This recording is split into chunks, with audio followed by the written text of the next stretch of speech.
Ann Feudner with Kohler, and we're here at the Rental Show 2015 in New Orleans, and we're going to talk a little bit about what's new with the Kohler booth.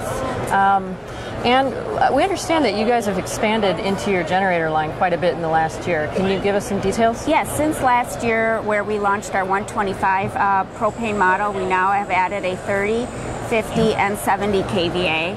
And then in our diesel line, where last year we launched the 35 and 45 REO ZT4, today we're adding a 145 and 175 to the line. Okay.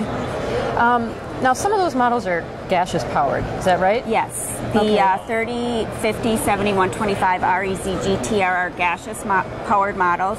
They can run on propane. We have onboard fuel capacity in those models, and they can run on external propane feed of either liquid, gaseous, or natural gas as well. Okay. And how is that being received in the rental market?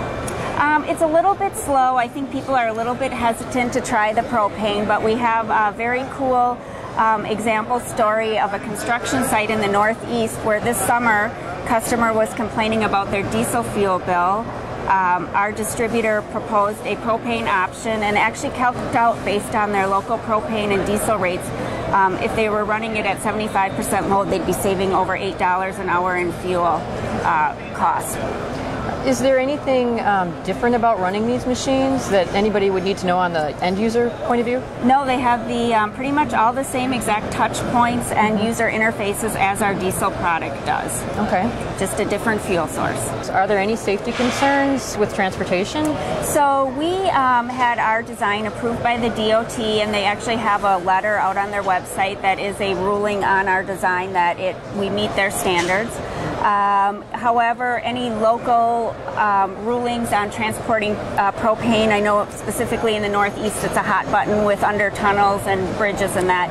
You still have to follow those local rules, just like any RV or bus that's powered by propane has to follow those rules as well. Speaking of the diesel models then, what's to be expected in the next year where that's concerned?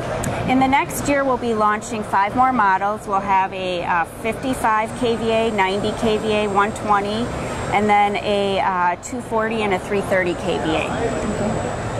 How do you see the power market going for the next couple of years? Is it still going to be as hot as it's been for the last couple of recent history? We are forecasting pretty aggressive growth for the next 5 years in the power rental market.